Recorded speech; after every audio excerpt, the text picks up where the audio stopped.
Specify a project.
assignment complete.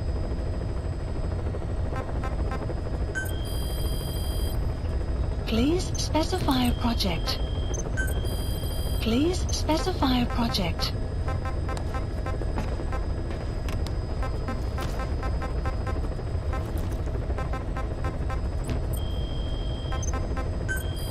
Please specify a project.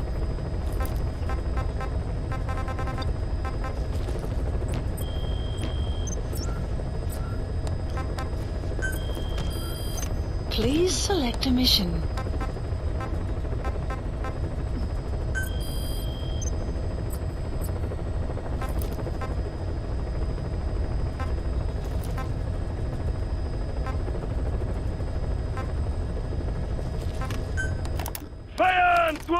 Ван! Ха-ха! Враг побежден!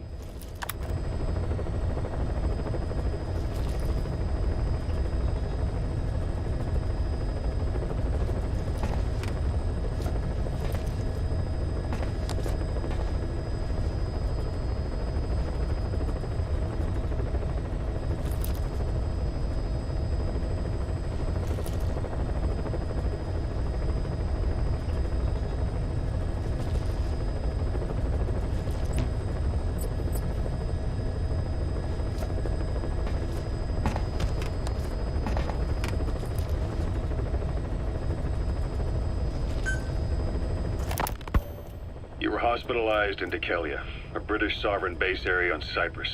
It's part of British overseas territory that falls outside of Cypriot jurisdiction. You got moved from Cuba's Little America right into Cyprus's Little Britain. Why Dekelia? The UK and the US remain close allies.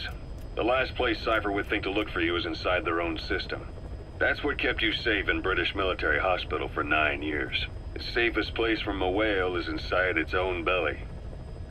You were a regular Geppetto. Well, it wasn't Pinocchio who led me out to safety. So who was that guy? Cypher went so far as to attack British territory, burning their own ally. That's how badly they wanted you dead. He said I was in a British military hospital. But the doctor had a Greek accent. They hire locally. Easier to trust them. Dekelia is also home to Greek Cypriots, after all. What about the Turks? They haven't returned to the south. Not yet. The Cyprus dispute is still a long way from resolved. The country is just as split as it was in '74. Turkish Cypriots in the north, Greek Cypriots in the south. Between them, the Green Line, the UN established. And Dekelia sits right on top of it. It does. Part of the buffer zone between the two groups. Another reason it was the perfect place to hide you. Easy to spot any outsiders snooping around. So how do things stand? Now, last year, the Turks declared that the Turkish Republic of Northern Cyprus is an independent state, though it's only Turkey that recognizes it. In the past, the Greeks and Turks lived side by side in the same villages. There are reasons to fight. Those came from the outside. Greece, Turkey, Britain, America, they all had their own stake in pitting the two sides against each other. But once you spark something like this, it's impossible to control. Both sides build up grudges like debt, without the foresight to see that each act of revenge just fans the flames.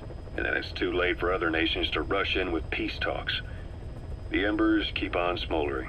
Each nation's arrogance only breeds anarchy. The world is paralyzed by this hunger for revenge. Cyprus is no different.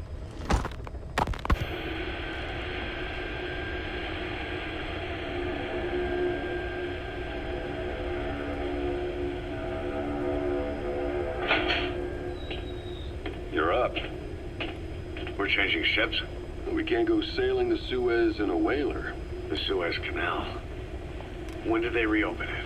Not long after you were attacked. Once they finished sweeping it for mines after the Arab-Israeli conflict. Can you stand? We've got to transfer to a container ship for passage through the Suez. Our destination is Pakistan, Afghanistan's neighbor to the south. There, we disembark and head via Peshawar to the Zero Line, the border. We'll travel to the Khyber Pass by road. And then? We continue on horseback. Afghanistan's main roads are under Soviet control. We'll need to go around them. It'll be all narrow, winding paths through the mountains. We'll do better on horseback. It's a local guerrilla tactic. They used the higher ridges to avoid air recons. Then they charged down the mountains for ambushes. The Soviets still haven't devised a counter-strategy. Our time frame is only half as much as we really need. It's gonna be a tough march. Better horses than boats. Well, it'll make for good physiotherapy. Take the time to get used to that new arm. While the Soviets have indicated they are not participating in the Los Angeles Olympics, primarily because the United States has made no attempt to guarantee the safety of the Soviet Union's athletes, the United States is increasingly demonstrating the belief that the issue has nothing to do with its preparations, and in fact this is retaliation for the Western nations' boycott of the previous Moscow Olympics. That concludes today's news. That's quite some news. The Soviet Union not attending the LA Olympics? Yeah. Andropov's death has changed some things. They're calling it revenge for the Western boycott of the Moscow Olympics. Countries boycotted the Moscow Olympics. Yes. In protest of the Soviet Union's invasion of Afghanistan. Over 50 countries were absent. It's too bad I didn't get to see Yamashita's judo. When the 40th Army crossed the Amu River 4 years ago, détente went right out the window. The U.S. Congress chose not to ratify SALT II, and Reagan's hardline politics won him the presidency in a landslide. According to him, the Soviet Union's an evil empire. The Second Cold War. And there's been no end to regional conflicts and civil wars. Lebanon, the Falklands, Grenada, Iran, Iraq. The story never changes. Egypt and Israel did sign a peace treaty. But then the driving force on the Egyptian side, President Sadat, was assassinated afterward. Apparently his actions were considered a betrayal of his fellow Arabs. Islamic extremists? Yes. Fundamentalist extremists have been responsible for some bold acts of terrorism in recent years. We've had extremist students in Iran take U.S. embassy workers hostage, and suicide bombings in Lebanon. Over 300 foreign soldiers stationed there have been killed. The countries have yet to develop an effective means of dealing with terrorism. Afraid of losing their own men, they've pulled their forces out, handing private forces a golden opportunity. Private forces?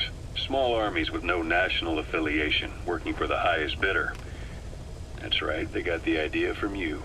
After Mother Base went down, they began spreading to meet the soaring demand. Miller's organization is just one of many PFs now. The entire world is after you. But at the same time, it needs you too. Miller told me about what happened in the Caribbean 9 years ago. You do remember Miller. You'd formed a private army with him. An army with no allegiance to a nation. I remember, but... I see. You're not sure what's fact and what's a fantasy caused by the coma. It's still all a mess, huh? All I can do is tell you the facts as they were told to me. I've gone easy on you up until now, but this is where the hard stuff begins. 1974, the year before you entered your coma. You were in Colombia, operating with a small unit of men, basically mercenaries. Miller was among them. Miller was trying to find a way to turn his and your talents into a line of work. He was looking to start a business where you would fight on behalf of others around the world, those who needed military force. But the reality was, at that time, you didn't have enough gear to equip your own men. Then Miller came across this client. It was a huge job he was offering, but you had a shot at pulling it off. You accepted it and headed into Costa Rica. The client even threw in an offshore facility in the Caribbean. The Mother Base, that would be your new base of operations. Miller sure did have a head for business. As your mission went on, your unit grew and grew. More weapons, more money. Before you knew it, you were commanding 300 men. As the organization got bigger, your military powers swelled to match. It got so the international community couldn't afford to ignore you. You were just too damn successful for your own good. You, your men, had worn out your welcome. Everyone was out for you. East, West, First World, Third. It was only a matter of time before someone took you down. And that was XOF. Officially, they're an anti-terror unit under the CIA. In reality, they're Cypher's private strike force. They lured you to Cuba using Chico, the Nicaraguan revolutionary kid, and Paz, a mole who worked for Cypher as bait. While you were gone, XOF, posing as a nuclear inspection team, stormed Mother Base. At the same time, C4 they placed on the strut legs went off. The whole thing went down in minutes. XOF. Kisses and hugs followed by a big FU. All because of Miller's blind spot. A back door into Mother Base no one suspected. You remember a certain scientist? Huey was responsible for bringing the inspection team on board, giving the enemy a perfect opportunity to hit you at home. You were returning from Cuba when it happened. Mother Base came damn close to taking you with it into the Caribbean. Those of your men out on assignment returned right away. They refused to believe the wreckage in the water they found was Mother Base. But they checked the coordinates again and again, until reality finally settled in. You were supposed to die that day. That was XOF's primary objective. As far as most folks know, you did.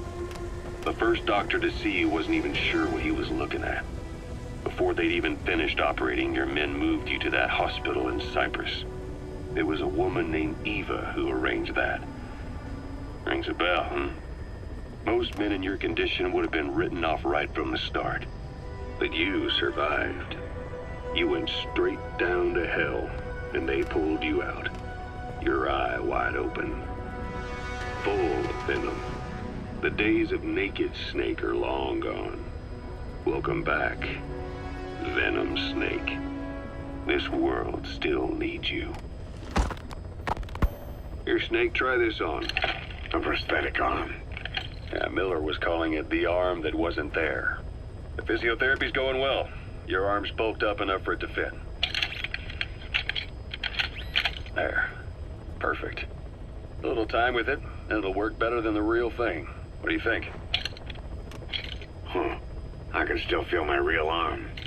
Well, you better get used to this one quick. You have any pain? Every now and then. Where? My fingertips. My left fingertips. Sounds like phantom pain. Your brain still remembers your old hand. Yeah. What about your vision? Can you see okay? Yeah, at the moment. Now, the shrapnel in your skull is pressing on your optic nerve. I'm told any hard impact could have an effect on your visual cortex. Yeah. The doctor mentioned that. Your brain might process visual information incorrectly. In other words, you could have hallucinations. You might see things that aren't there, or not see things as they really are. You experienced any of that? I think so. When? Right after I wake up. Colors look faded. Colors, huh? Well, that's not a major concern in and of itself, but it could mean the difference between life and death in the field. You'll need to watch out for that. I will. All right. You should continue your physio. We'll be arriving soon. It's the last chance you'll get.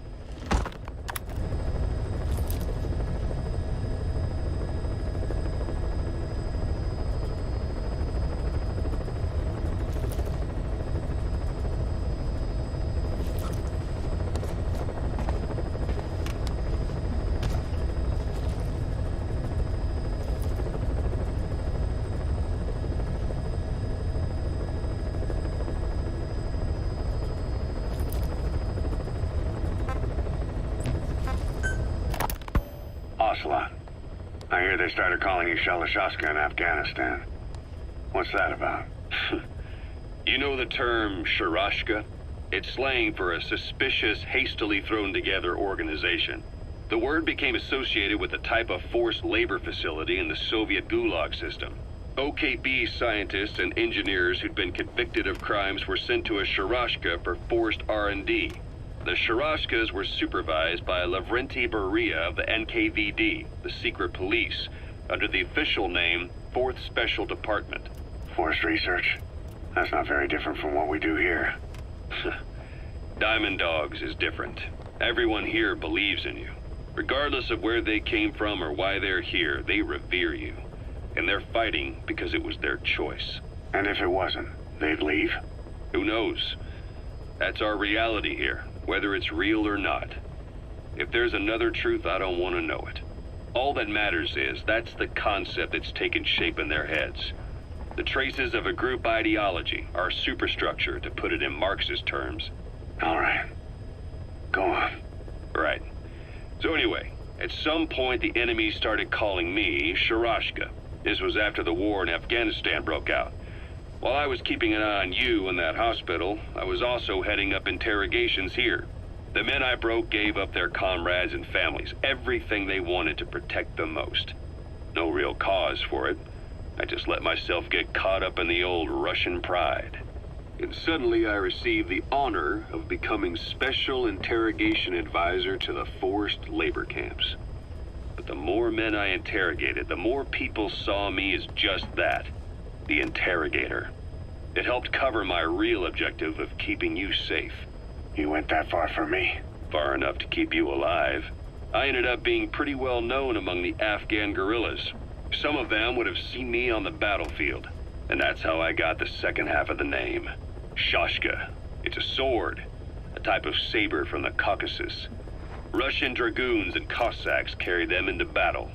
Now, the Russian Empire had a general by the name of Fyodor Arturovich Keller. His bravery earned him the nickname Russia's Greatest Shashka. Someone must have known about that, because somewhere along the line, Shashka got stuck on the end of Sharashka. The guerrillas were using the name amongst themselves, and by the time I got to hearing about it, pronunciation had wound up as Shalashashka. So, half gulag, half hero sword. Is a perfect fit. But you see how rumors and ideas about people can get out of hand fast. Once you create a character and put it out there in public mind, it warps and twists with every baseless rumor. And before you know it, all people see are phantoms. In my case, it works out just fine. I'm plenty used to working under aliases.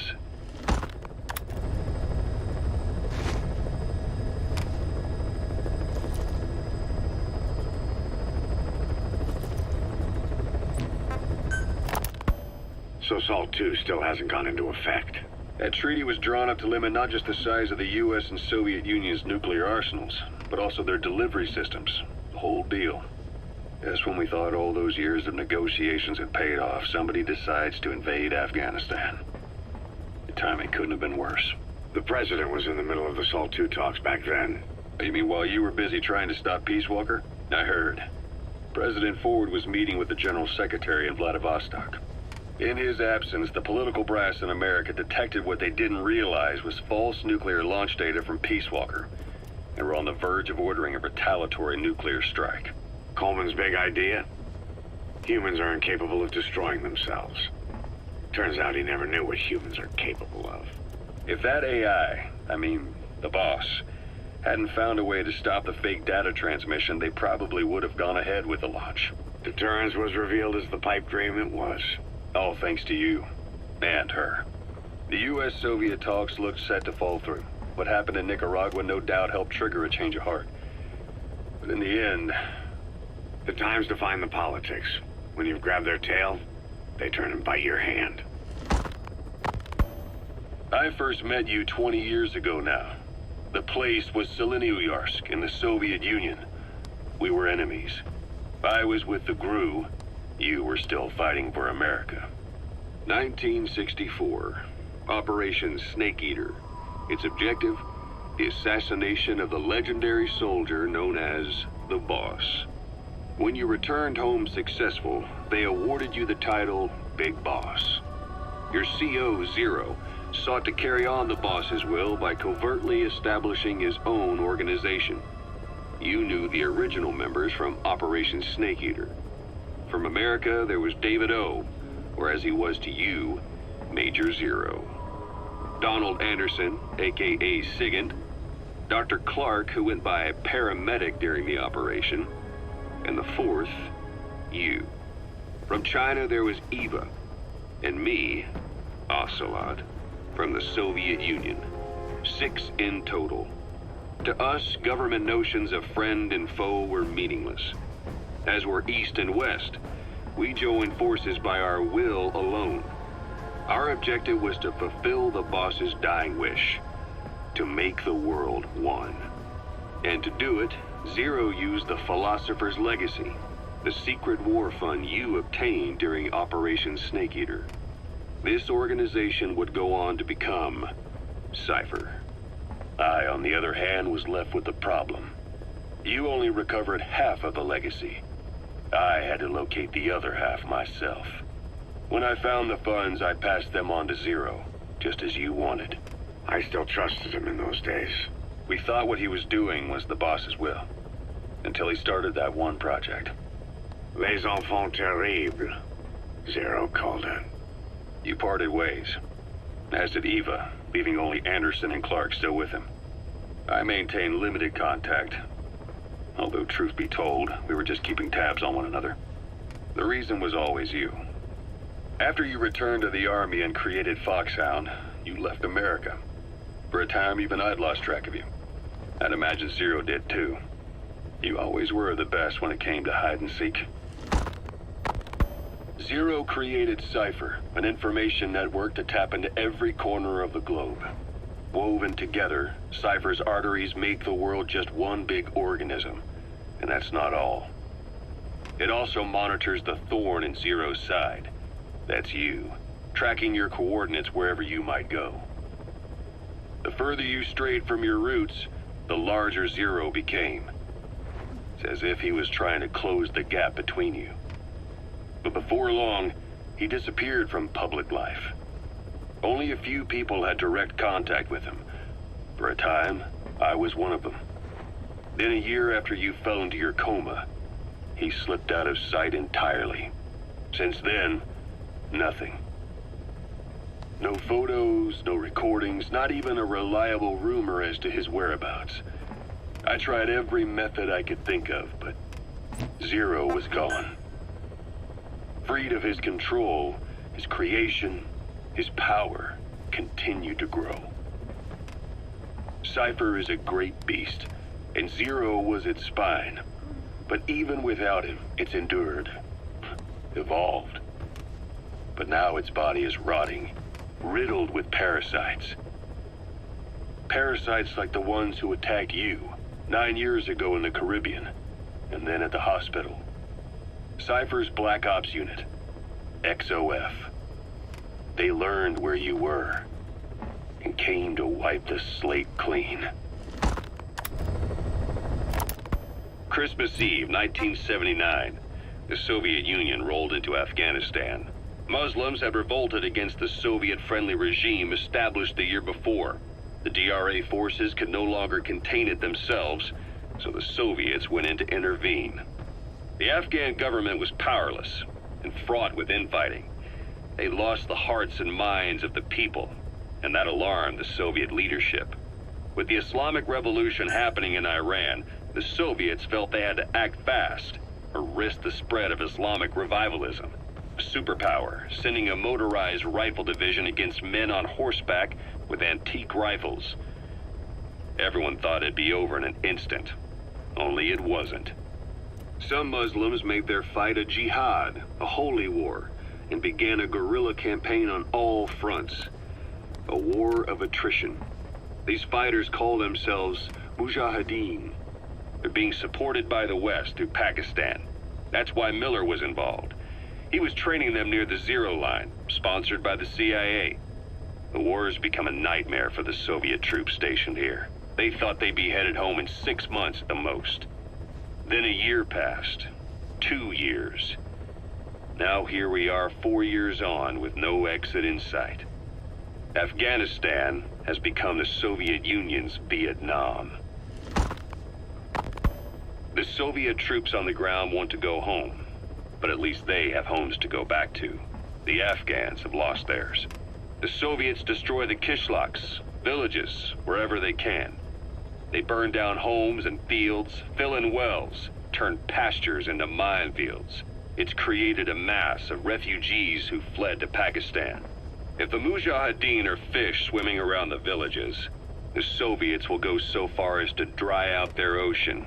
But this has had a big price. There's bitter resentment among the Afghans, and they're taking out their anger on the soldiers on the front lines.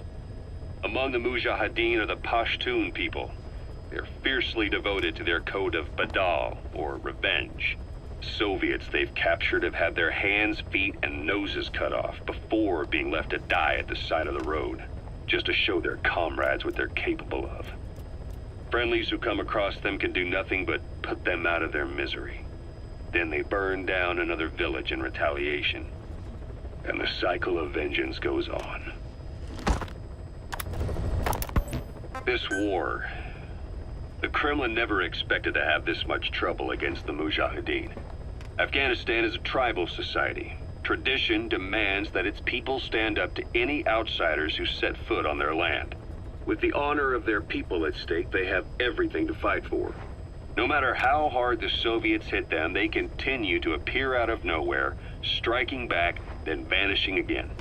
But there's one thing even the Mujahideen fear. Every last one of them. The Soviet gunships. They're highly maneuverable and equipped with massive firepower. Plus, the underside of the fuselage is heavily armored. The Mujahideen can barely scratch them with their small arms. Anyone who hangs around gets mowed down by the gunship's heavy machine guns. This new honeybee weapon that was given to the Hamid fighters, it's no doubt something to help them strike back against the gunships, which makes it a weapon that could change the course of the war. Those guerrilla fighters known as Mujahideen don't actually belong to a single organization. Afghanistan is a multi-ethnic country. You've got the Pashtuns, the Tajiks, Uzbeks, Hazaras, and each of them is split into their own tribes, large and small. Each ethnicity has several rebel organizations that their various tribes gather under. They're united under the banner of jihad, but that doesn't mean they work like a single standing army. Just look at the area around Smasi Fort. A lot of Tajiks used to live there, but they fled after the Soviets started their Scorched Earth campaign. With the area uninhabited, the Hamid fighters, who are Pashtun, decided to move in. The Hamids are based out of the city of Peshawar. We passed through it on the western edge of Pakistan. The Pashtun people have long lived in Afghanistan and western Pakistan. They used to travel back and forth frequently. Then Britain went and established the border that still stands today. The Hamid fighters get generous support from the Pakistani government. The government wants to use them to secure influence over Afghanistan. Their liaison with the Hamids is Inter-Services Intelligence, and behind the ISI, you have the CIA. That's probably how the honeybee ended up in the hands of the Hamid men. I had the R&D team analyze the honeybee. How? The CIA wanted it with everything intact. They took it apart to look at it. Then they put it back together. Everything intact. That's the R&D boys, all right. Turns out the honeybee's homing capabilities are a cut above previous manpads. It can detect a broad range of infrared wavelengths, and even ultraviolet for supplementary guidance. Hence the name, huh? Right. Honeybees rely on UV light to fly. With this device, flares don't do the target any good. That's why the Soviets are losing so many gunships. And why the CIA was so desperate to get it back. It wasn't just about preventing the Soviets from devising countermeasures. What if the likes of Iran got their hands on it? American aircraft would be put at risk too. We can use this tech to develop our own portable missile. That'll give us a huge advantage. It'll take a little time before the analysis results can be applied to actual implementation. But we'll keep moving with the research. Kaz, what about the unit that attacked us in the mist? You knew something about them. That wasn't my first run-in with them.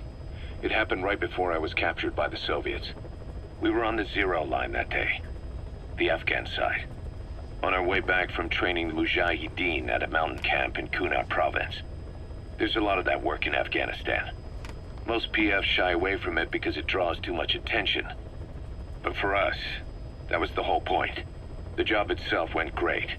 We just had to make it back to a tribal area in Pakistan. But all of a sudden, visibility got real bad. It was no sandstorm. Our point man gave the strange report. He said he could see skulls in the mist. Skulls. The next moment, he went silent. We scrambled into formation, right before his arms and legs came raining down on us. It was always supposed to be a dangerous mission, so I had Diamond Dog's very best with me. We were calling out to each other. But one by one, their voices just went dead. Whatever happened to me, I lost consciousness before I knew it. When I came to, I was in a Soviet camp, tied to an interrogation chair. Could they be some new Spetsnaz unit?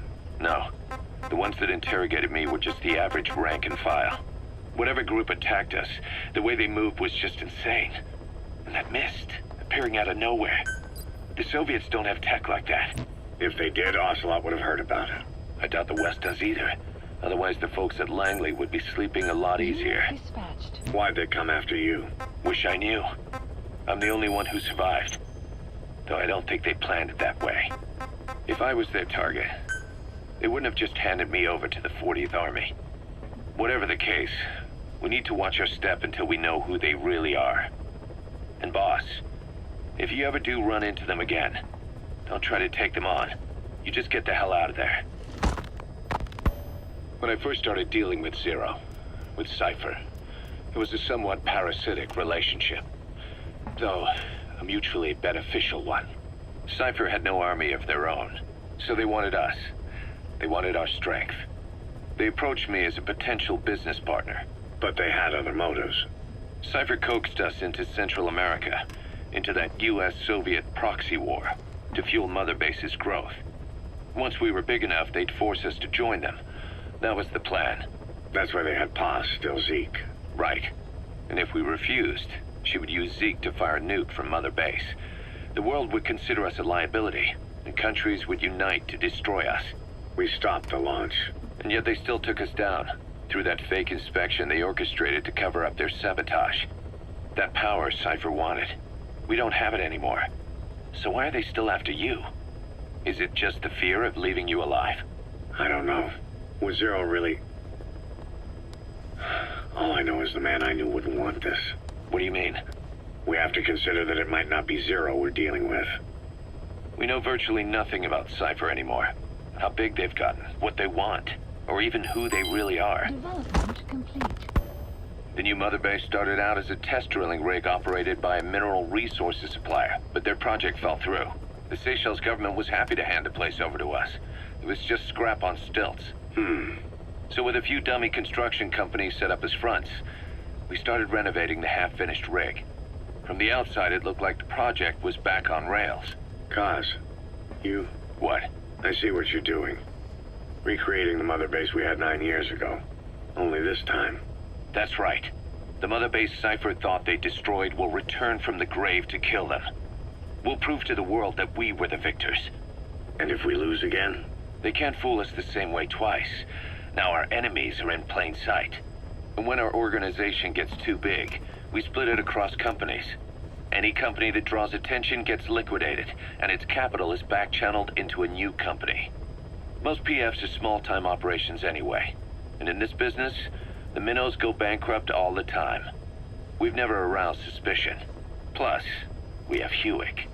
Hewick? Human Exploitation Company. It's a business specializing in intel gathering. Think of it as a civilian intelligence agency. Cause that's... Remember what they were trying to accomplish at the prison facility in Cuba? That gave me the idea. We dispatch moles into conflict zones around the world, and each sets up an intel network on site. Then they stay in place to give us stable points of contact when other nations intervene in the conflicts. Hewick's strength is that it has a cutout at each level. You get your job from one guy, then you hand it off to another. No one has direct access. It's a perfect black box. Hewick members also work their way into the superpowers intelligence agencies to make sure Diamond Dogs gets work. We have those countries by the balls. That's our deterrent when we need it. Networking? In the intelligence community? Sure, that's how we've grown this far. And when you go out on missions, intel from Hewick will be there to back you up. But despite all that, Cypher has its eyes on us. The only reason I'm not dead is that they needed to know where you were. Figured if you woke up, I'd go straight to you. That's why you made that ruckus at the Zero line. Yeah, to make their own surveillance work against them. I think it took some of the heat off Cyprus. Kaz. Then I just had to wait for you to save me. And I've gotten used to waiting. Kaz. That's not all. It was a good chance to scout the market. And with the West wanting the Soviets out of Afghanistan, their agencies are bursting at the seams with funding. Boss, let's start by building up our Afghan presence. Why put Mother Base in the Seychelles? We're at the center of the world here. We're all the way out in the Indian Ocean. Come on. Lebanon, Sri Lanka, East Timor, and Africa. From here, our reach extends to conflict zones the world over, including Afghanistan, of course. So it's prime real estate for a mercenary. Exactly. Latin America isn't as close as I'd like, but we have Amanda and her people to help in that department. And besides, the Seychelles government owes us a favor. Owes us? The Seychelles has strong ties to the east, which the West wanted to shake up. It came to a head 3 years ago, in an attempted coup. It was a force of South African mercenaries, with U.S. backing behind the scenes. They were only platoon size, but South Africa is home to some heavy PFs. Too much for the Seychelles to handle. In the end, they accepted help from the Tanzanian army, and quelled the coup. We set up the deal and handled on-site tactical instruction. That led to some training work for the Seychelles military. And when we put down a mutiny within their forces, well, we made a lot of people happy. They don't pay us. They just let us have a piece of their offshore territory on the promise we'll come running if something else happens. So we're bodyguards, too. It's a good setup. We can only take Mother Base so far here. We'll have to find somewhere else when this place starts. Caution, rain approaching.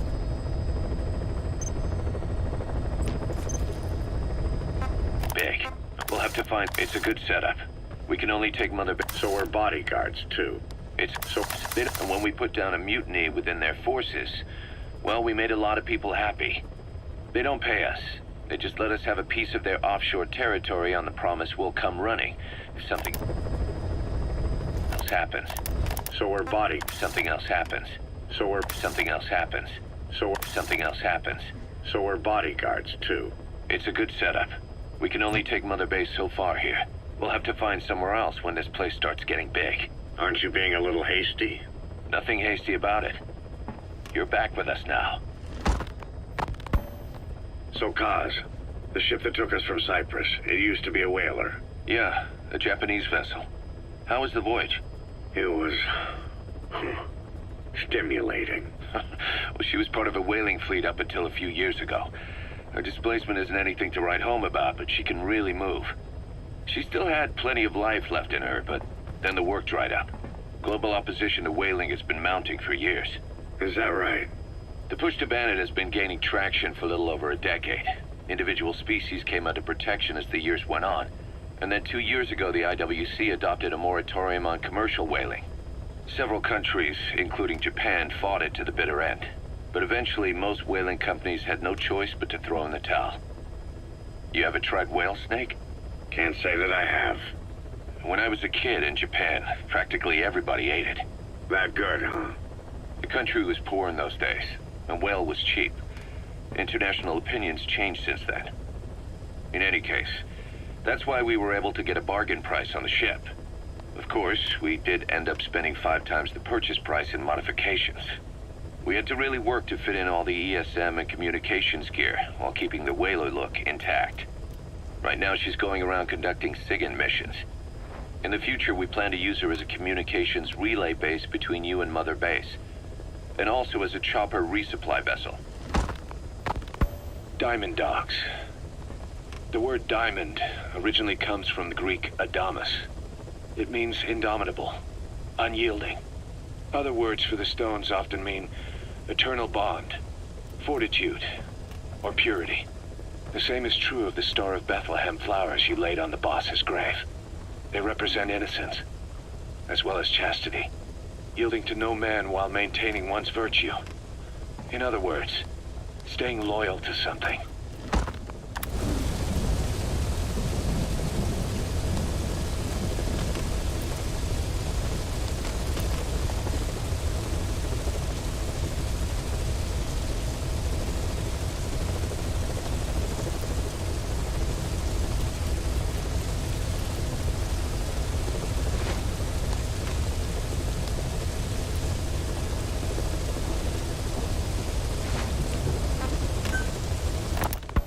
Ocelot said the number of private forces is increasing, and they've modeled themselves after us.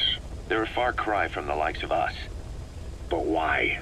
9 years ago we made enemies of the world as a nuclear-equipped force, independent of ideology or state. Yes. Sooner or later, the real UN would have stepped in. So why are they giving these PFs free rein? That's our fault, too. What do you mean? What happened 9 years ago was a real problem for a lot of people. An organization as big as ours, with our facilities, was wiped off the map. Not an easy thing to hide. But if our existence came to light, so would the names of our clients. We had contracts all over, east and west, from superpowers to banana republics, the lot. Our clients denied all association with the likes of us. They had to make sure things didn't blow up on them. But at the same time, they missed us. They really missed us. The demand for armies for hire was as strong as ever. The international community turned a blind eye to what happened to us, despite still needing people who could do our jobs. History couldn't afford to lose us. As soon as we were gone, they needed a replacement. So private forces spread everywhere. And they're all just a phone call away. But still. I know. PFs are totally different from what we envisioned. Nation-states, revolutionaries, terrorists. They have a lot of clients, and Cypher is one of them. Cypher stays anonymous, but I know their work when I see it. In the eyes of those clients, the world's PFs are all just expendable pawns. The clients don't have to worry about losing their own men. Nobody knows they're involved, and PFs are cheap. In short, the world is chewing up soldiers and spitting them out. Even some of the old Mother Base's survivors are still working for PFs. Some guys created their own smaller forces. Others were taken on by emerging PFs. Everybody's gone their separate ways. But none of them are living their dream, because they're not fighting with you. Of course, I tried to headhunt as many of them as I could for Diamond Dogs. It was all a waste of time. They said they weren't interested without you to lead them, but now you're back. And everything's gonna change. We'll unite all private forces under you, transcending nations and economies. What is a nation? Just a patch of dirt. The bonds among us will surpass nations, and that's what'll put the world under our control. We'll establish a new kind of country, redefine the very concept of it. Even Cypher will be below us, an extraterritorial federation of military nations. The United States of Force. Once word of Big Boss's return starts traveling, that'll be our true deterrent against Cypher. In other words, no one will dare to come gunning for you. How do you figure? Cypher lacks a large-scale fighting force. PFs are the perfect tool for them. But those PFs revere you. The legendary Big Boss. If Cypher killed you now, they wouldn't take it lying down. Maybe they'd even go looking for revenge, but they definitely wouldn't keep doing Cypher's dirty work, even if it put their lives at stake. That's why it's no longer a benefit to Cypher to get rid of you. The very fact that you're alive is our greatest defense against Cypher. Nice to know. It'll buy us some time while we get back to full strength. Just keep in mind that what I'm saying is generalizing a lot. In practice, the PFs around the world don't know your face. Just declaring that you're Big Boss won't be enough to convince them. And if they see you as an enemy, they'll come at you with everything they've got. Some hero. That's why you need to bring them back to Mother Base. Show them on your terms that you really are the one and only Big Boss. Once you've proven that, they won't hesitate to join us.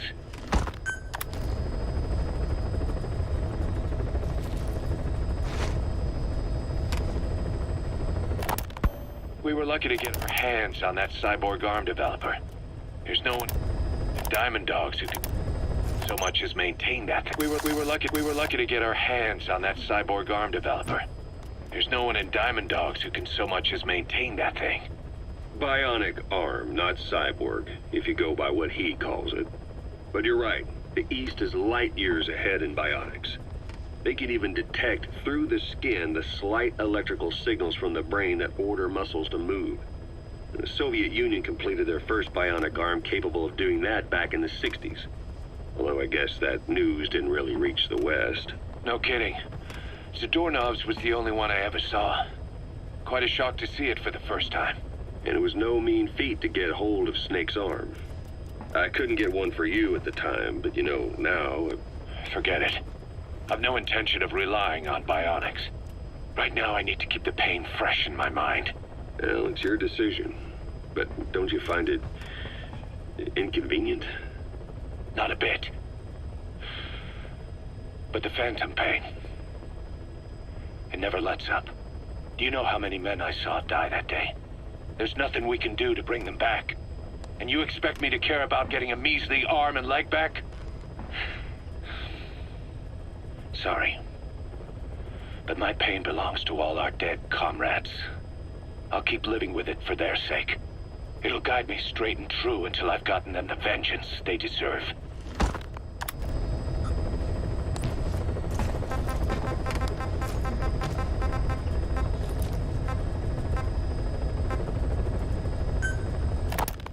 Diamond Dog's intel team specializes in information gathering, mainly human...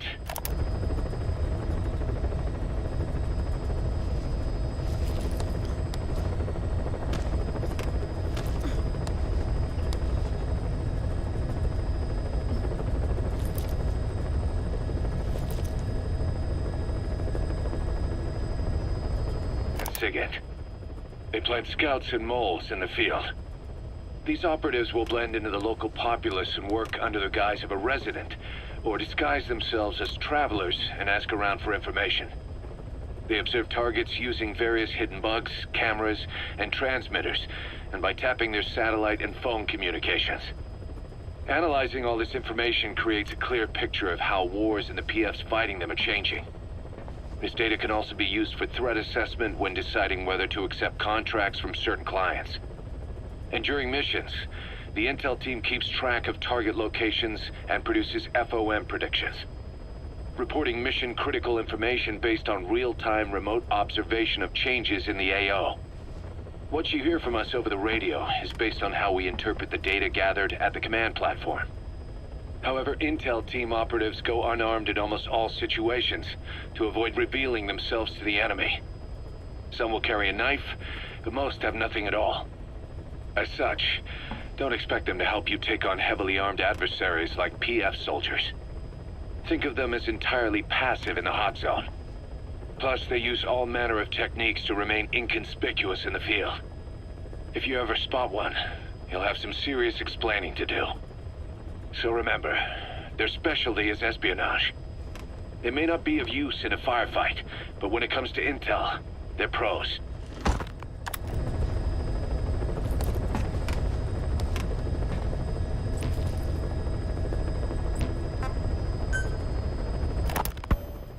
DD makes a pretty good partner, huh, boss? Too early to say. Yeah? Just seeing him come back makes me real proud. What breed is he? He's not a husky. You're right. Siberian Husky is a cross between a Spitz-type dog and a wolf. I think DD might have some wolf blood in him, too. He isn't just smart. He's also shown remarkable judgment. If he doesn't do what you want him to, he's just doing what he thinks is right in situation. And he's steady under fire. Remember, he's no lapdog. But learn his strengths, and you'll understand each other soon enough. You'll make one hell of a team. Ocelot. Why'd you take it upon yourself to train him? Huh? Why? Yeah. When's the last time you heard a wild cat raising a dog? I have an eye for him. I knew at first glance he'd make the right partner for you. Huh. And I figured it was about time he got out into the world. So you passed him off on me? There, you see? I knew you liked him. I don't know about that yet. I still think he's trying to figure me out, too. I'll spend some more time with him. You'll see how helpful he can be. What about you? I prefer to work alone.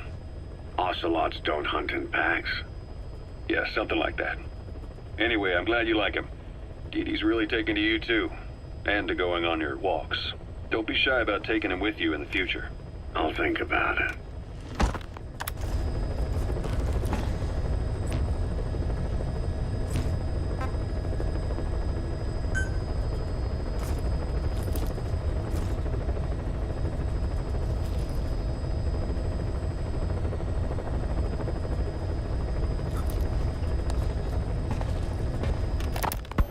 Look closely.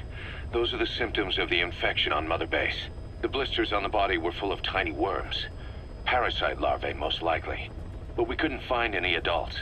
It doesn't seem to mature in the body, like a spargatum. We don't know the root of infection, or what causes symptoms to develop. The infection rate, along with the number of dead, are both on the rise. If we don't find the cause, and soon... Boss, do you remember seeing these symptoms before? The bodies floating around in the oil facility? The bedridden test subjects at the Devil's House? This epidemic looks just like what we've seen on our hunt for Cypher. It could be a counterplay by Skullface. That's insane. You mean they weaponize parasites? Parasites as weapons.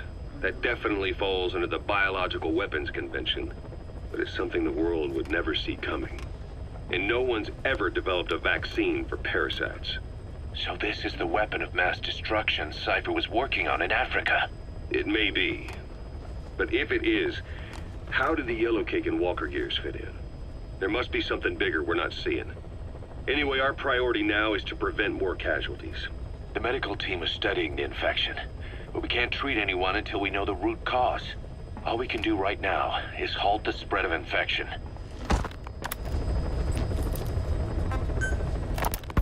Remember before, boss? When Quiet attacked one of our guys on Mother Base, stuck a knife in his mouth. He's one of the very few soldiers who've had contact with her recently. Close contact. I don't think it's a coincidence that he was among those who became symptomatic pretty early on in this epidemic. Saliva and blood spatter, an open wound, mucosal infection. Whatever is causing this got inside him then. Miller, that is a baseless accusation. The source of the infection is Quiet.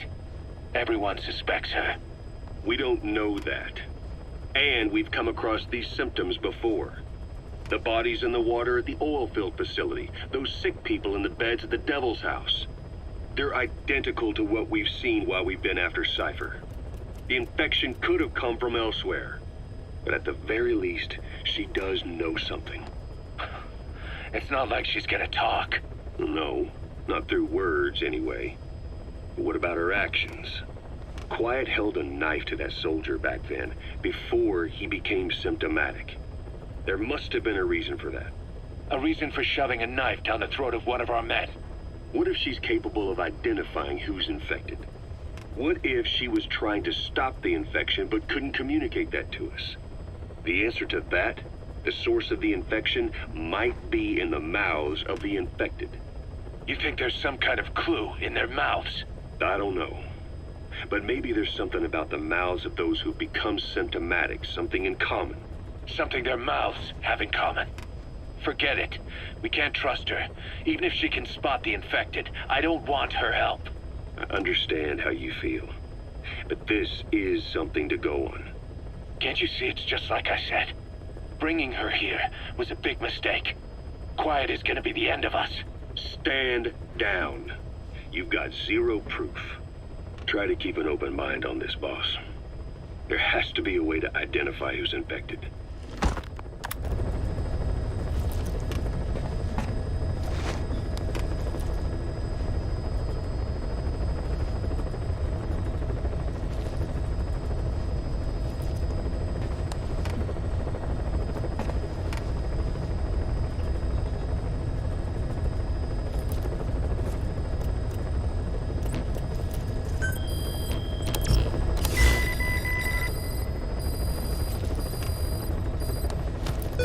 Plant expansion complete.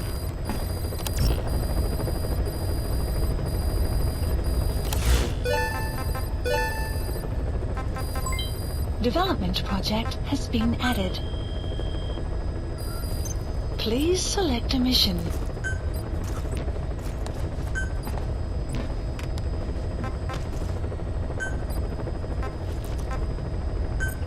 Unit dispatched.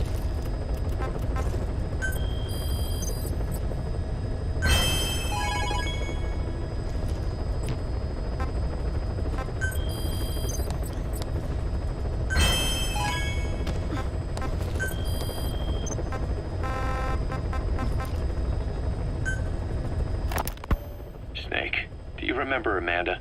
Yeah, I do. Their revolution was a success. Somoza resigned, and Nicaragua has a new government. Amanda's really working hard for her country to be reborn. Good for them. She says she wishes Chico could be there. That revolution was the dream. For Amanda, for Chico, and their father. That chopper was no place for Chico to die. I'd like to at least think history will remember his part in the revolution. When you pick up a gun, there's always a chance you'll die for nothing. He knew that as well as the rest. Now that he's gone, it's up to the rest of us to decide what it was all worth. If we don't, there's nothing to prove that Chico ever lived at all. We're his mark on the world. Amanda told us that Strangelove contacted her after the revolutionaries came to power in Nicaragua. Strangelove, the AI researcher from Mother Base? I remember her. We'd lost touch with her, till Amanda heard from her out of the blue. She told Amanda she wanted to salvage Peace Walker's drive parts, or something from the bottom of Lake Nicaragua. Amanda passed the request on to her friends in the new administration. She's a national hero now, after all. So Strangelove got a Soviet military aircraft to transport something to somewhere. But apparently the cargo wasn't big enough to have been Peace Walker itself. So what was it? Who knows? We recovered Peace Walker's nuclear warhead ourselves 9 years ago. What could Strangelove have been after? Amanda said she didn't mention what her reason was or where she was headed. Nicaragua is a socialist state now. And with Amanda vouching for her, the government didn't feel the need to concern itself with the details. All Strangelove told Amanda was that she was going to continue her research, and that the rest was a secret. Right before the attack, Huey was in the control tower to prepare for the inspectors. He was with them when it all went down. The control tower collapsed with the rest of it struck. His body was never recovered, but he was the one who met the inspection party when they arrived. And he was the one who showed the nuclear inspectors to the tower. You remember the way it went. First he recommends we agree to the inspection, then he gives them the okay without our permission, all the time acting as if he was doing us a favor. On top of that, he even had the guards disarmed that day. It would send the wrong message, he said. Whatever the angle, it all leads back to Huey. I curse my own stupidity for not realizing sooner. Huey escaped with that unit by chopper. I've been hunting him for 9 long years. The other reason I was operating around Afghanistan was to dig up his location. Huey's in Afghanistan? Yes, and I have a good idea where. Now we just wait for the right moment. This time, we'll be the ones using him. He's going to tell us who our guests really were that used a fake nuclear inspection to blast our home into the ocean.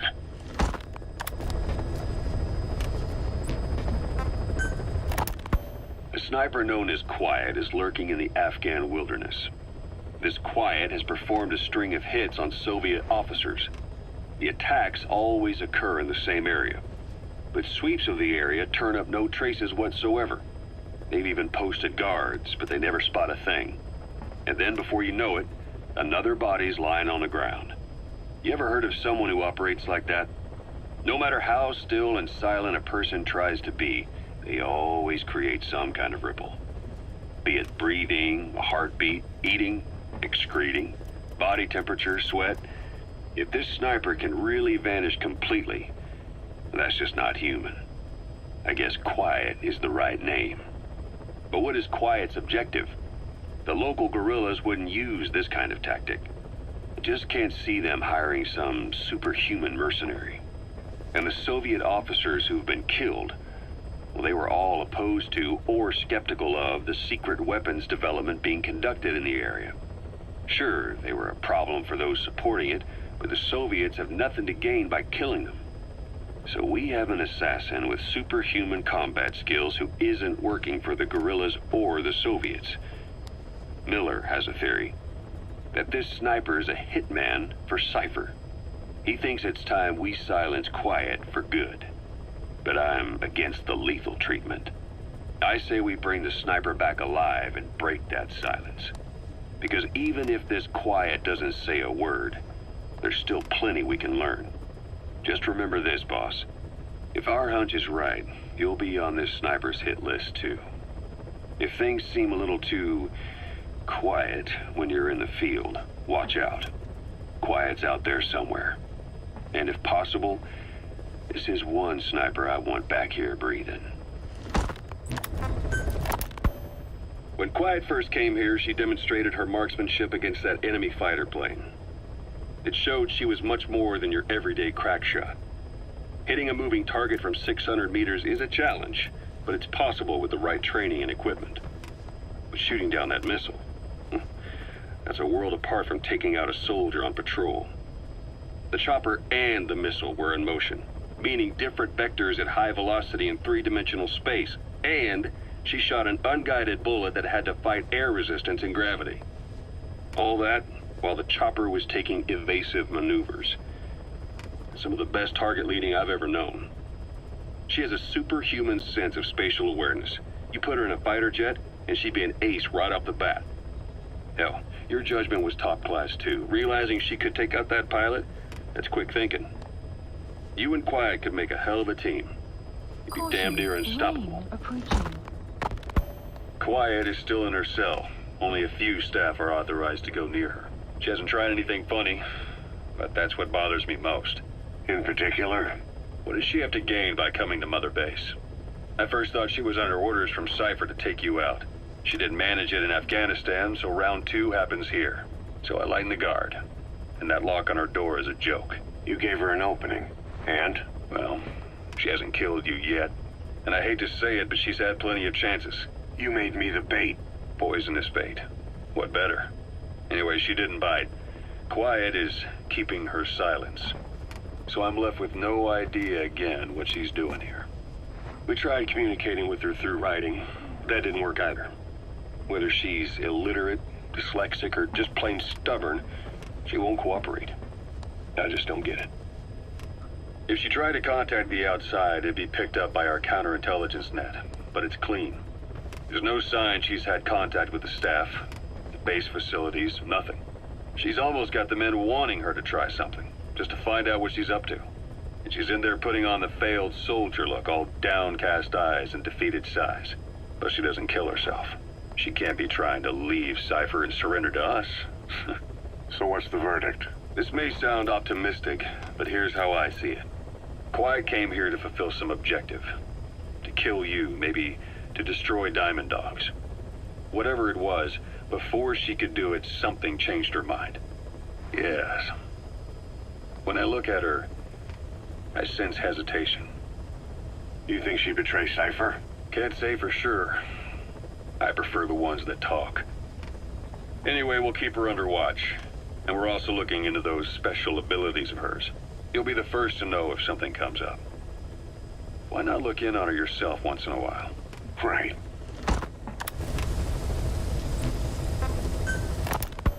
Boss, Quiet still hasn't made any moves. It's got me thinking. What? If you took her on a mission, she might break her silence. You want to let her out? Sure. Make her no different to the others. Everyone you pick up works for themselves, right? But her... I say work with her. See what happens. I wouldn't ask this of anyone but you. On missions, I'll make sure we have someone observing from a distance, and she won't be allowed access to all of the base. As for Miller, well, sometimes it's better to ask forgiveness than permission. The best part is, hiding is her specialty. If no one sees her leave the base, the staff will be none the wiser. And if she gets away? If that happens, you'll have to take care of her. But I have faith in you, boss. I think Quiet sees something in you. It's a big risk. But it's for the good of all of us. And besides, you can't deny her talent. Her unique skills and abilities would give you a hell of an edge out there. I'll think it over.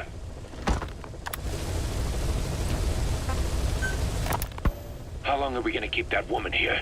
You mean Quiet? My personal feelings aside, she's putting everybody on edge. You should hear the stories. I got sick from just standing guard at her cell. I won't stand on the same platform as that witch. She hit me for no reason. What is this, a private army or a kindergarten? The thing is, they're all serious. They're faced with something they don't understand, and a kind of mass hysteria has broken out. I've gotten wind of countless plots to take her out. There are no grounds for this suspicion whatsoever. Put yourself in her shoes, assuming they see her as a prisoner here. No, even more so, if they do, she deserves to be treated humanely. I always thought our men were a bit more noble-minded, but... Look, I understand this is a stressful line of work, but to make her the scapegoat... You've got it wrong. Quiet? She's with Cypher. We have men that lost their buddies to her organization. You could say that about more than just her. Plenty of the men used to fight for another side. But they've all put that aside to work for the boss. Cypher is different. And if you ask me, the boss is the biggest problem. Why is he protecting her? Some of the guys are starting to suspect him of... I don't agree with keeping her here either. So what's your move? Throw her out? Kill her? She's our ticket to Cypher, and her physical abilities are outstanding. We could use someone like her. Don't make me sick.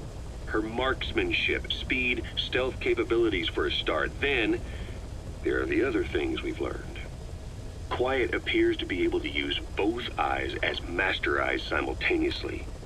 That lets her track targets of different focal lengths at once. While looking through the scope with one eye, she can look for new targets with the other. That's why she doesn't need a spotter. She can operate alone, no matter the circumstances. See, I told you she's a freak. No one would be able to control her. No, there's one person who could. Hey, you trying to get the boss killed? Well, why don't we talk to him? See if he's willing to take her along. I don't like this. It's his decision to make. The two of them might even make a good team.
Where is she?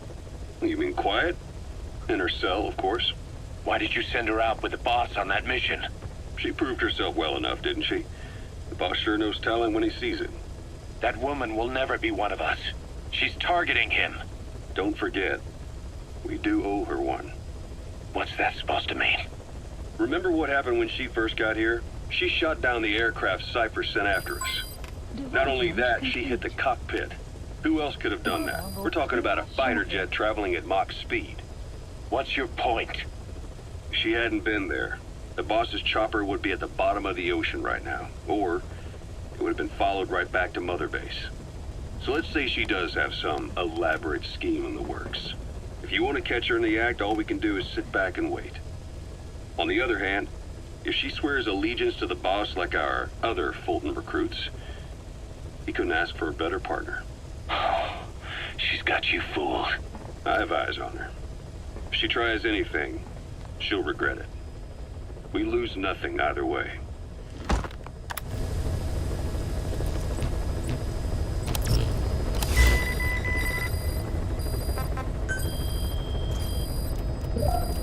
Please select a mission. Unit dispatched.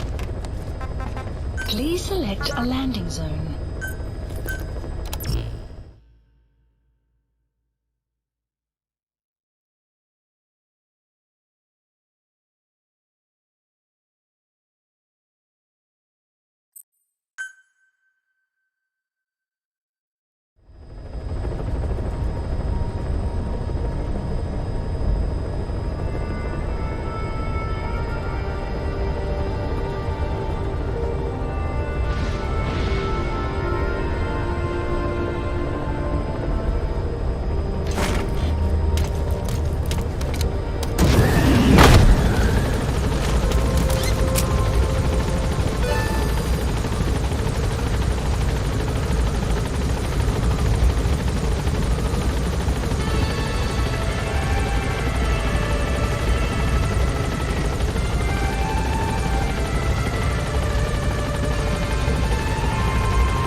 Marker placed. Analysis complete.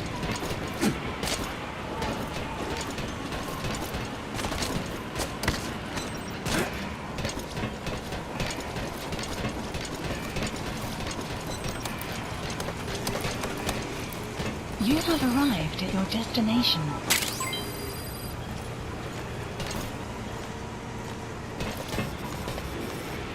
Sun will set shortly.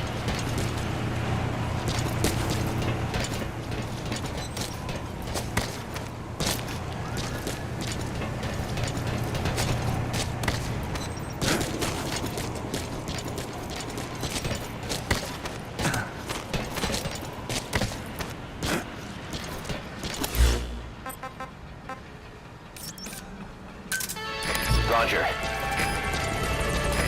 This is B-Quad. Arriving shortly at LZ. This is B-Quad. On station at LZ.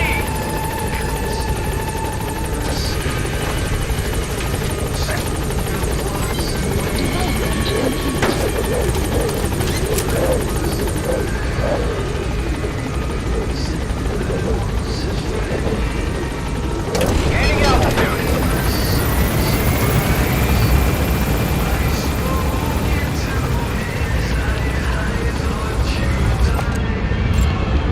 Analysis complete.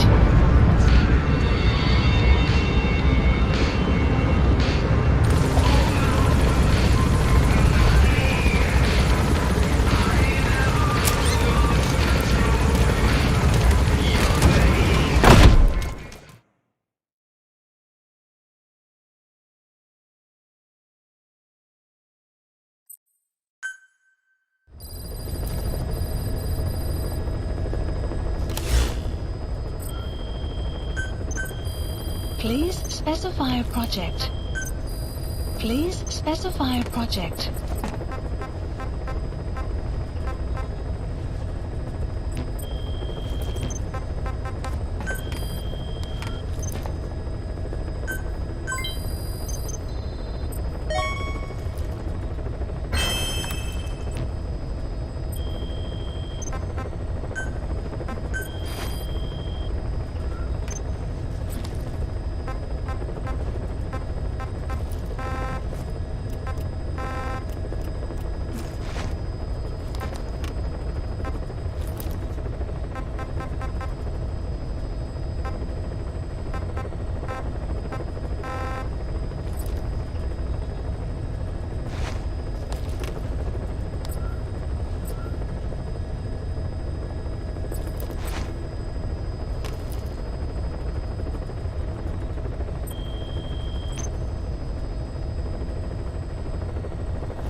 Please specify a project.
Boss, we've gone over the prisoner transport log you found. Quiet was grabbed by the Soviets and moved to Lamar Khatte Palace. They lost a lot of men to her. Can't blame them for wanting payback. But why did she just let herself get captured? I think it is time you knew. Quiet was carrying vocal cord parasites. The English strain, to be precise. The third English pair. Skullface was using her as a vector.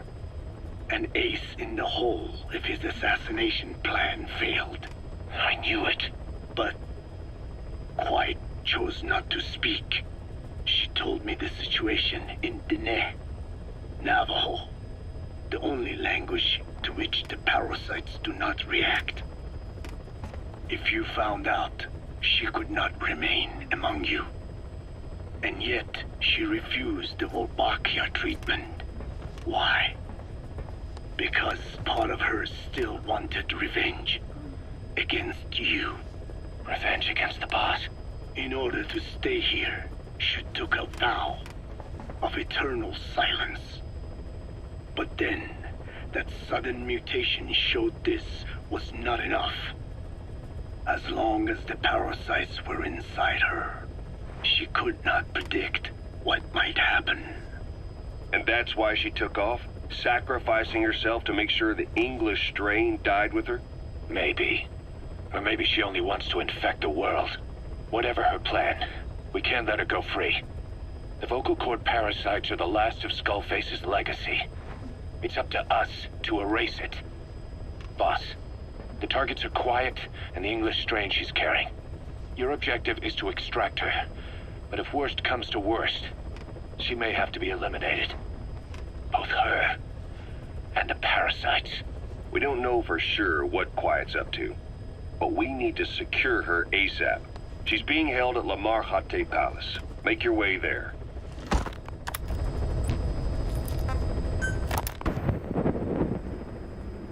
I did not choose to be quiet.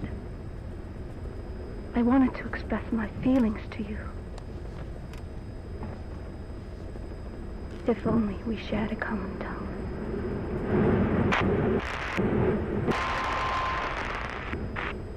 Vengeance was what drove me to them. The only language left to me, revenge. But the words we shared, no, that was no language at all. That is why I chose the language of gratitude instead, and go back to silence. I am quiet. I am the absence of words.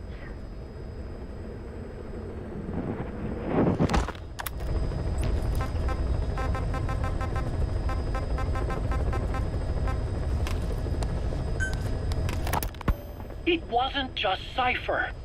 Back in the Caribbean, every eye in the world was turned on us. A private army, just a bunch of guys with guns, in possession of a nuke? Why wouldn't they be uncomfortable? And that's why you made sure the inspection happened. Well, I thought our best move was to prove to the UN through the IAEA that we had no nuke. Of course, I was against us having it in the first place, but that was Snake's decision. The boss wasn't responsible. Well, don't get me wrong, I still believed in Snake. I thought I was making the best decision for all of us, that's all.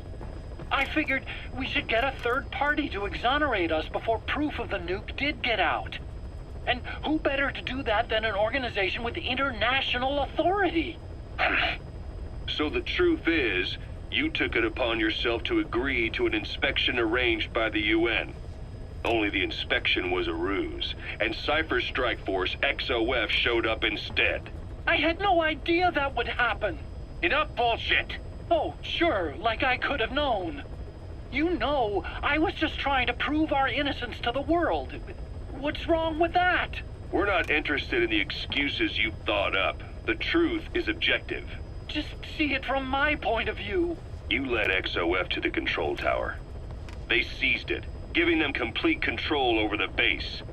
Moments later, they detonated C4 on the strut legs. Anyone who'd managed to survive was hunted down by the assault force and their choppers. You can't believe I did that on purpose. That was the end of Mother Base. But it wasn't the end for you. How can you... Look, think about it. I lost something too. I built Zeke and it got buried underwater. I am a victim. That raises the big questions. Why were you the only one spared? You got away without a scratch. Why did Strangelove leave the base on the eve of the inspection? You two were close. Strangelove?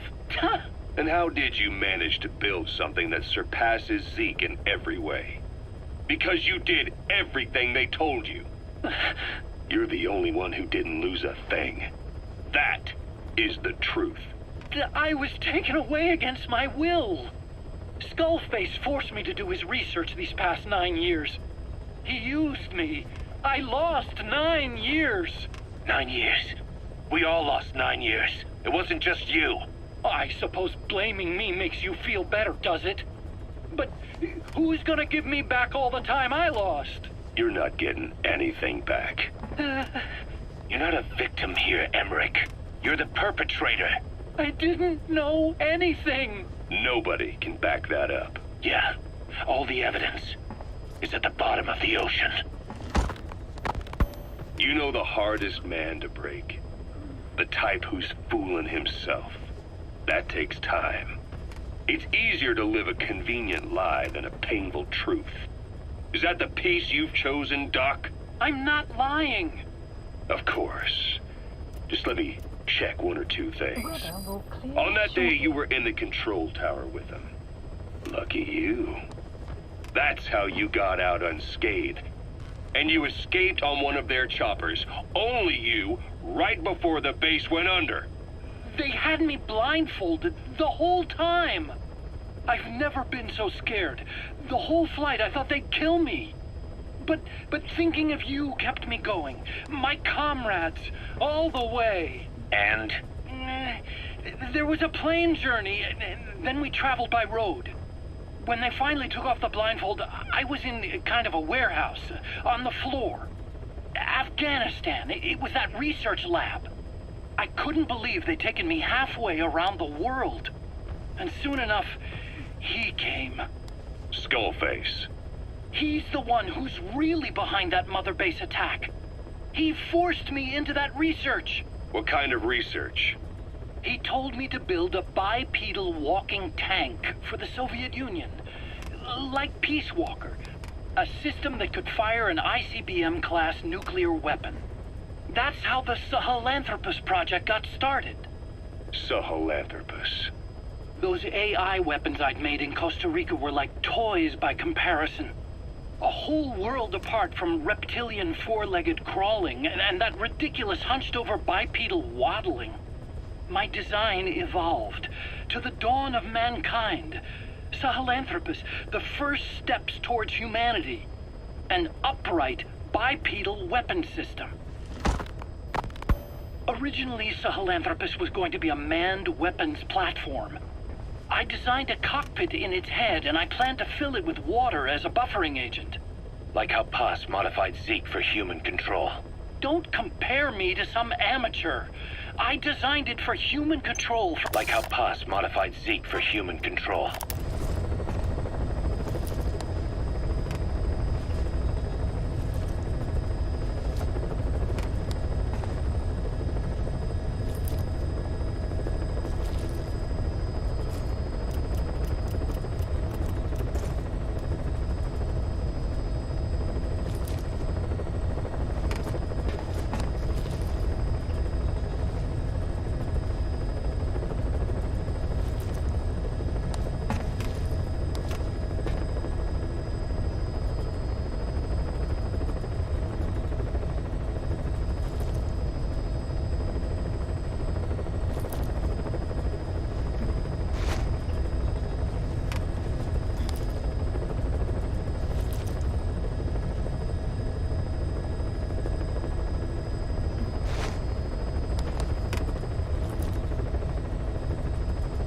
Don't compare me to some amateur.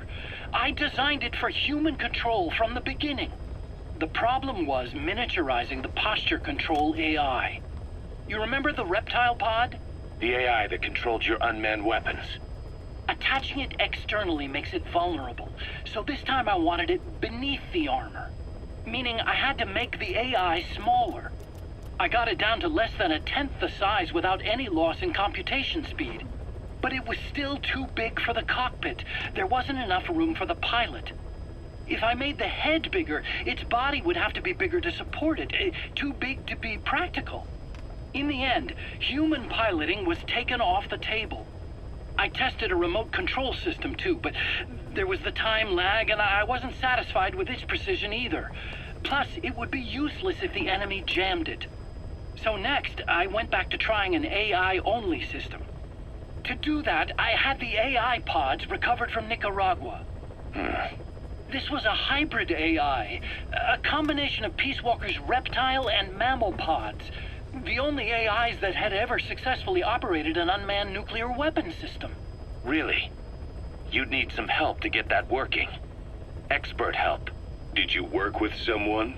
I worked alone. You did that yourself? That's the thing. The AI didn't pan out in the end either. But I did finally get Sahelanthropus walking by folding over its upper body to lower its center of gravity. The first upright bipedal locomotive weapon system in the history of mankind. I guess technically it falls into the anthropoid ape category. I don't see the benefit of having it stand taller. On terrain with significant differences in elevation like Afghanistan, you need a body that's vertically adaptable. That also lets it attack from long range while using mountain ridges for cover. So, making it walk upright was the most important factor in giving it superior height capability. As the name suggests, that was the whole point of Sahelanthropus. But I was being pushed for results. Having the AI mounted externally would have been the fastest way to get it working. I just needed more data so it could maintain its balance. But Skullface refused to wait. He dismissed the idea of AI control and took Sahelanthropus away from me before I could finish it. But it was walking when it came after you. That's just it. I don't understand how Skullface got it to move upright, without a pilot or an AI. And walking at that speed, too. It's beyond anything I could have imagined. This is like the Wright brothers making it to the moon. I'm just as clueless as you are. So this Sahelanthropus, where is it now? I have no idea. All my experiments took place at that cave. I've never seen it anywhere else. Besides, it's still just an incomplete prototype at this point, and nothing but a paper tiger. Even if it can walk, it's far from being a viable weapons platform. It wouldn't be useful in actual battle. Emmerich will remain here at Mother Base for now, but not as a member of Diamond Dogs. I still don't trust him. That work for you? Fine by me. He can't be allowed any contact with staff either. Yeah. A lot of the guys would love some payback for 9 years ago. We still need him alive. But we have to restrict his movements. He can only go where we tell him. And of course, the interrogations will continue. He worked for that skull bastard for nearly a decade. He still has more to tell us. How long are we gonna press him? If our investigation shows he really had nothing to do with the attack, we'll reconsider his place here. But I don't expect that to happen. Remember that water tank-shaped object in Emmerich's lab in the Soviet base camp? The thing that started talking to you like a possessed answering machine. That was a pod built for housing the AI used to control unmanned weapons. You remember, back in '74 in Costa Rica. It was in those machines you fought there. They were designated Pupa, Chrysalis, Cocoon, and Basilisk, and each of them was fitted with an AI unit called a reptile pod. Emmerich created it. It mainly handled the machine's posture control and autonomous behavior. But the Basilisk, aka Peace Walker, also featured a second AI pod. That one was called the Mammal Pod, and it was created by Dr. Strangelove. She tried to recreate the boss's personality through the Mammal Pod, but you pulled out its memory boards. That's when it transferred its own functions to its reptile pod. like a human brain compensating for damage by using the remaining healthy parts. The result was a unique entity, a hybrid of the reptile and the mammal. It sank to the bottom of Lake Nicaragua with Peace Walker. But apparently they salvaged it and transported it to that lab. Don't let it deceive you, Snake. It may sound like the boss, but it has neither a personality nor a will. Like Emmerich says, it's just a machine.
Development project has been added. Please specify a project.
You called that thing Sahelanthropus.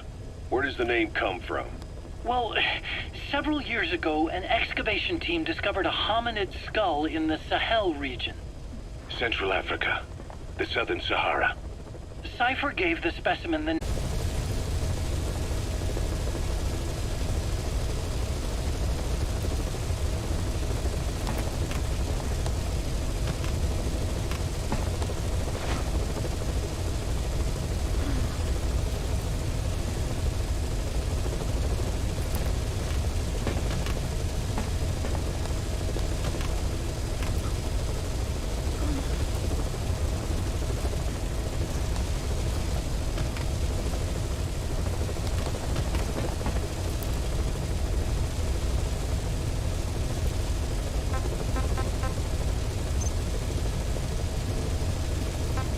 down. What? Central Africa. The Southern Sahara. Cypher gave the specimen the name Sahelanthropus, man of Sahel. And then they covered the whole thing up. Why? They probably wanted to monopolize information about human evolution to have a head start in their genetic research. At least, until they had an idea of what they'd found. It was that big of a discovery, huh? Sahelanthropus was a gracile hominid, estimated to have lived about 7 million years ago. What's significant about it is how its skull's foramen magnum faces down.